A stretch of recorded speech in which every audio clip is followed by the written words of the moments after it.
The water was rising, and Anapu could hear it in the voices around Hertha, edge of panic threading through exhausted whispers. Outside the 7th-floor window of Memorial Medical Center, the city of New Orleans was disappearing beneath a dark tide that climbed higher with each passing hour. Inside, the air hung thick and suffocating. A brutal heat that pressed against skin and burned the back of the throat with every breath. The backup generators had failed hours ago, plunging the hospital into darkness except for the pale washer flashlights cutting through the gloom. Illuminating faces slick with sweat and etched with fear. Patients lay on cots in every available space: hallways, waiting rooms, stairwells, their shallow breathing the only sound when the voices stopped. This was the 4th day since Hurricane Katrina had torn through the Gulf Coast, and Dr. Pooh stood among the dying, knowing that rescue might not come in time. Knowing that the choices before her had no precedent in any textbook or training, knowing only that she could not leave, she had not expected to be a hero or a criminal, had never imagined that faith would be tested in this particular crucible of heat and water and impossible triage. Anna Maria Pooh was a head and neck cancer surgeon, a New Orleans native, who had spent years honing her skill in operating rooms where the variables were controlled and the outcomes, if not always good, were at least predictable.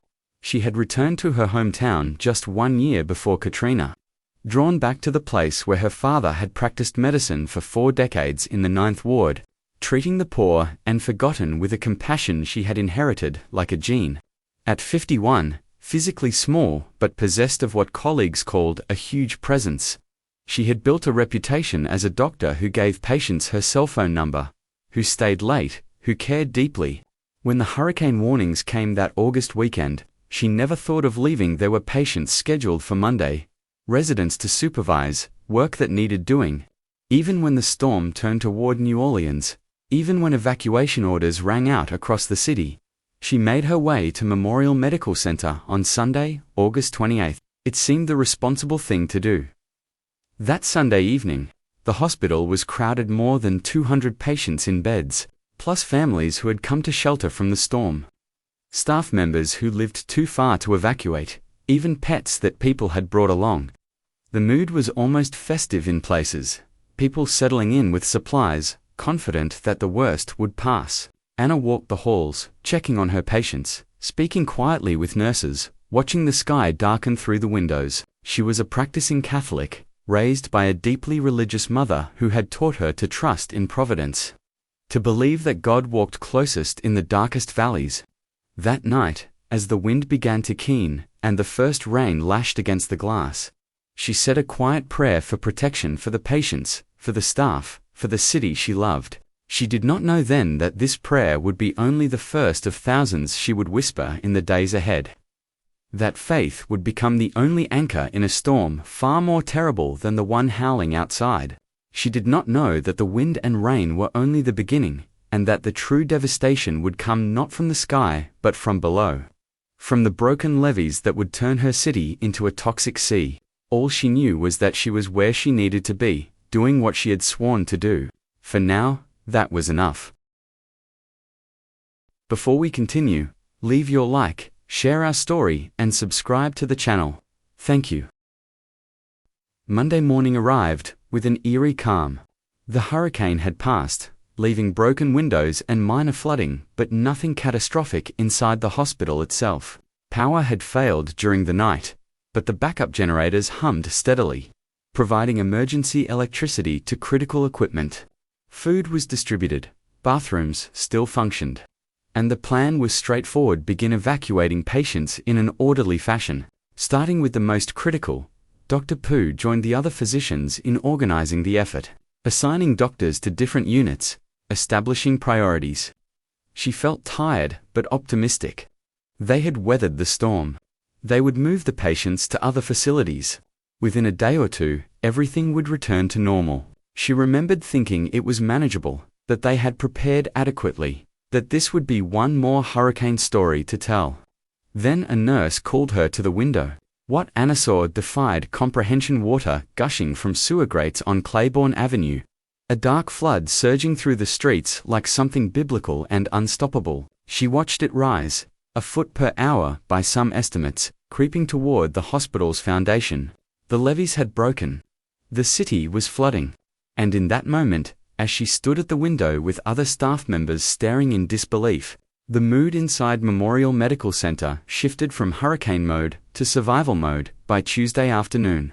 The water outside had reached 10 feet in places, and inside the hospital, the carefully maintained veneer of order began to crack. The generators, located in the basement, drowned when floodwater poured into the lower levels. The elevator stopped. The lights went out everywhere except where battery-powered flashlights and lanterns provided small circles of illumination in an ocean of darkness. Air conditioning died, and the temperature inside the sealed building began to climb 90 degrees. 100, 110 in some areas. With no running water, toilets backed up, creating a stench that grew more unbearable with each passing hour. Patients who had been stable began to deteriorate in the heat, their bodies unable to cope with the combination of their illnesses and the brutal conditions. Dr. Pooh moved through the wards like a ghost in scrubs, her small frame drenched in sweat, her voice hoarse from calling out instructions. She changed diapers alongside nurses, fanned patients with cardboard, held hands and whispered reassurances she wasn't sure she believed. There was no hierarchy any more doctor, nurse, family member, it didn't matter. They were all just human beings trying to keep other human beings alive in conditions that should not exist in a modern American hospital. The prayers began in earnest on Tuesday night. With no power for monitors or ventilators, with patients struggling to breathe in the oppressive heat, what else could they do? Dr. Pooh knelt beside beds and led patients in the Our Father, the Hail Mary, simple words that her mother had taught her decades ago. Some of the patients were so frightened they could barely speak, their eyes wide in the darkness, and she would take their hands and pray quietly. Her voice steady, even when her heart was not. The nurses did the same, gathering around patients who were fading. Their children, young kids who had come with their mothers to the hospital, holding hands and praying with strangers. Anna watched a nurse put her own children on a rescue boat Wednesday morning, sending them away to safety while she stayed behind with the patients. And the sacrifice of it, the pure, selfless love, brought tears she didn't have time to shed. At night, when she allowed herself a few minutes of rest, she would think of her mother's words, "Put yourself in the hands of Jesus, and everything will be okay." She clung to that promise like a lifeline, even as everything around her suggested that okay was a place they might never reach again. Wednesday and Thursday blurred into a continuous nightmare of heat, darkness, and death. Helicopters came sporadically, landing on the rooftop helipad to evacuate a handful of patients at a time, always too few, always too slow. Dr. Pooh and the incident commander, Susan Mulderick, established a triage system, prioritizing those who could be saved, those who could walk or be easily carried up the 8 flights of stairs to the roof. It was brutal calculus, the kind of sorting that no one should have to do, and it violated every instinct Anna had as a physician. They were supposed to save everyone, but there weren't enough boats, weren't enough helicopters, weren't enough hours in the day to move 200 patients out of a hospital that had become a vertical oven with no power and no hope of rescue from the city, state, or federal government. People were dying. Every few hours, a nurse would come to Dr. Pooh and quietly report that another patient had stopped breathing. She would go to them, confirm what she already knew, and then return to caring for those who still clung to life. The grief was constant, but there was no time to process it, no space to collapse under the weight of what they were witnessing. The work demanded everything. By Thursday morning, September 1st, most of the patients had been evacuated, leaving only the most critically ill, the ones on ventilators, the immobile, the ones whose bodies could not withstand being carried down 8 flights of stairs in 100-degree heat. Many of these patients were on the 7th floor, in a long-term care unit called Life Care, and as the day wore on, it became clear that the remaining helicopters might not return for them. Staff members gathered to discuss what they were facing: patients who were suffering terribly in the heat, some in severe pain, all of them trapped with no clear timeline for rescue. The ethical terrain before them had no map. What was their duty when they couldn't save everyone? What did comfort care mean in a disaster zone? What was merciful, and what was murder? Dr. Pooh, exhausted beyond measure, her faith stretched to its breaking point, walked among the remaining patients, assessing their conditions, speaking with families when she could reach them by phone, trying to discern the right path forward when every path seemed to lead through darkness. In that crucible of impossible choices, she made decisions that would haunt her for years to come and divide public opinion for decades. She administered morphine and sedatives to ease suffering, to bring comfort to those who were in pain or terrified. How much was given, to whom, and why? These became questions that would later consume investigators, grand juries, and the conscience of a nation. What remains undisputed is that by Thursday evening, Dr. Pooh was among the last to evacuate Memorial Medical Center, staying until every living patient had been removed. She was lifted by helicopter from the roof, looking down at the drowned city below, and in that moment, leaving felt like both deliverance and abandonment. Behind her, in a makeshift morgue in the hospital chapel, lay 45 Bodhi's patients who had died during the 5-day ordeal. The number was shocking, far more than at any comparable hospital in New Orleans, and it would trigger an investigation that would change Anna Pooh's life forever. She returned to her unflooded house in New Orleans months later, moved to Baton Rouge to work at a hospital there, tried to resume some version of normal life, but Katrina's shadow followed her. Rumors circulated about what had happened on the 7th floor, about patients who had been given injections before they died, about difficult decisions made in impossible circumstances. Anna told herself that she had done her best, that God knew her heart, that no one who hadn't been there could judge what they had faced.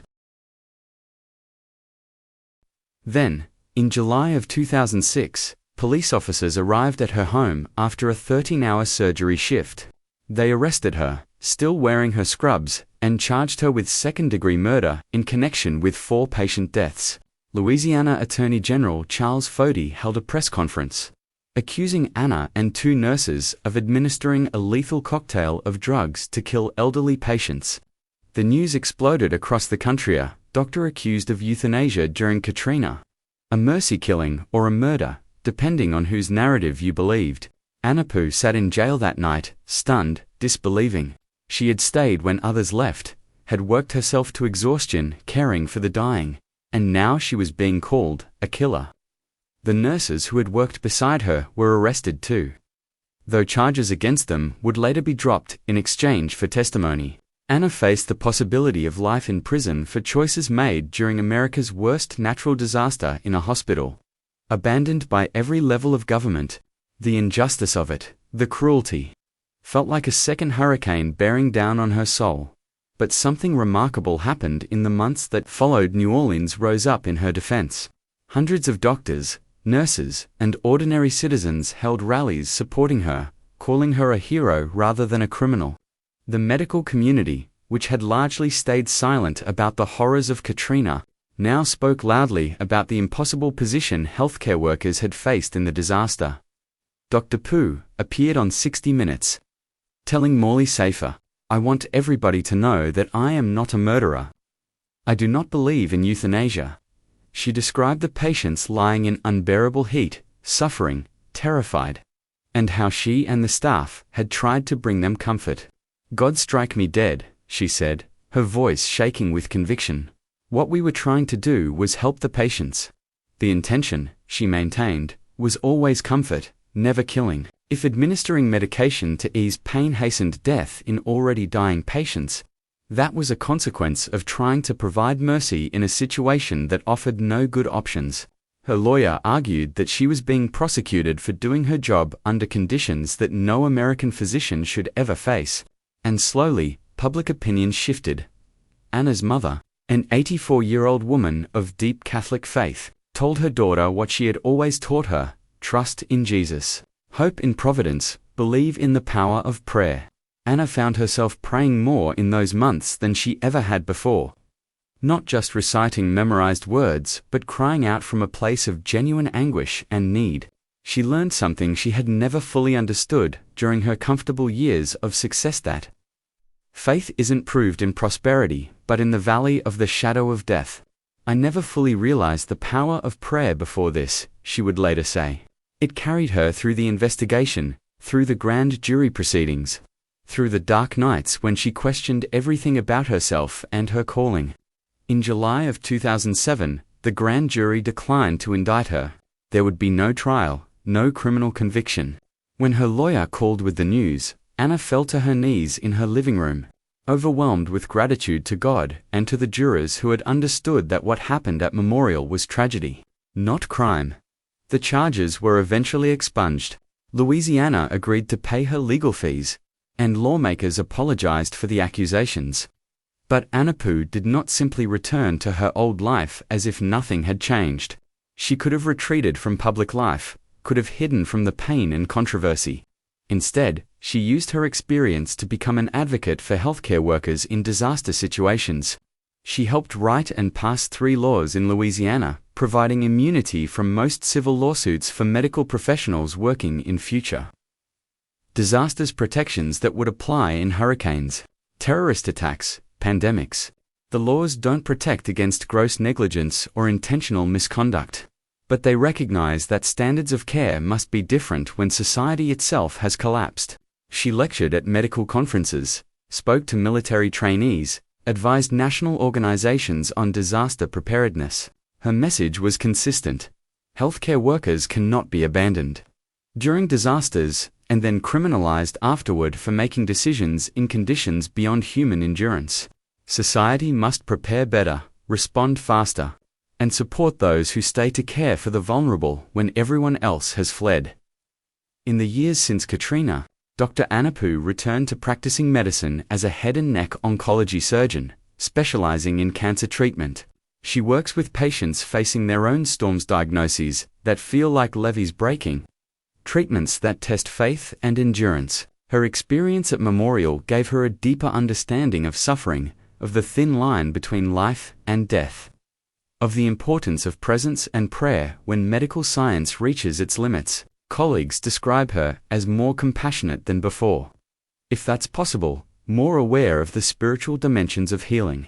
She no longer takes for granted the privilege of practicing medicine in a functioning hospital with electricity and running water. She doesn't assume that systems will hold, that rescue will come, that the comfortable world we inhabit is immune to sudden catastrophe. Katrina taught her that civilization is fragile, that we are all more vulnerable than we think, and that in the end, what sustains us is not technology or institutions, but faith, love, and the courage to stay with the suffering even when staying costs us everything. The story of what happened at Memorial Medical Center remains debated, dissected, and interpreted differently, depending on who tells it. Some families of patients who died continue to believe that their loved ones were killed rather than simply comforted. Investigations suggested that some patients were given medication who were not imminently dying, who had eaten breakfast that morning and were alert and talking.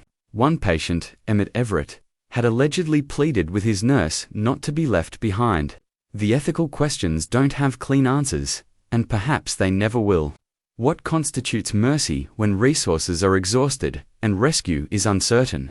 Who decides when comfort care crosses into hastening death? Can doctors make these decisions without explicit consent in an emergency? These are the questions that Dr. Pu's case forced the medical profession and American society to confront. There are no villains in this story, only flawed human beings thrust into circumstances that exposed every weakness in our disaster preparedness systems. What remains true, beyond debate, is that Anapu stayed when she could have left, that she prayed with the dying and comforted the terrified, that she worked to exhaustion in conditions that were inhuman, and that her faith, tested almost to breaking ultimately, sustained her through the darkest chapter of her life. The deeper truth, perhaps, is that faith reveals itself not in certainty but in commitment. The choice to remain present in suffering even when the outcome is uncertain, even when the cost is high, even when staying means walking into darkness without knowing if light will come again. Anapu's story is not a simple tale of heroism or villainy, but something more complex and more human. A story about what happens when society fails and individuals must make impossible choices. about what prayer looks like in a hospital without power, about the courage it takes to stay with the dying when rescue feels like a promise that might not be kept. It's a story about the fragility of life and the resilience of the human spirit, about the necessity of preparation and the limits of human control, about grace that emerges from ashes and hope that persists even when everything has been lost. In the end, Dr. Poo's legacy is not just about what happened in those 5 terrible days at Memorial, but about what she did with the years that followed, how she transformed trauma into advocacy, how she used her voice to protect future healthcare workers, how she continued to serve patients with compassion even after being accused of the unthinkable. That, perhaps, is what faith means in practice. Not the absence of doubt or suffering, but the choice to continue loving, serving, and believing that meaning can be made even from tragedy. This account is based on verified reporting from NBC News. The New York Times Magazine, including Sherry Fink's Pulitzer Prize-winning investigation The Deadly Choices at Memorial. Newsweek, the New England Journal of Medicine, and the American Medical Association Journal of Ethics. The events at Memorial Medical Center during Hurricane Katrina in August 2005 were documented through hundreds of interviews, investigative reports, court records, and Dr. Anna Poo's own public statements following her exoneration by a Louisiana grand jury in 2007. Her story became a national examination of medical ethics, disaster preparedness, and the limits of human responsibility when all systems fail. While debates continue about specific decisions made during those 5 days, what remains undisputed is that Dr. Poo and her colleagues faced conditions no modern healthcare workers should endure, and that her subsequent advocacy has shaped disaster medicine policy across the United States.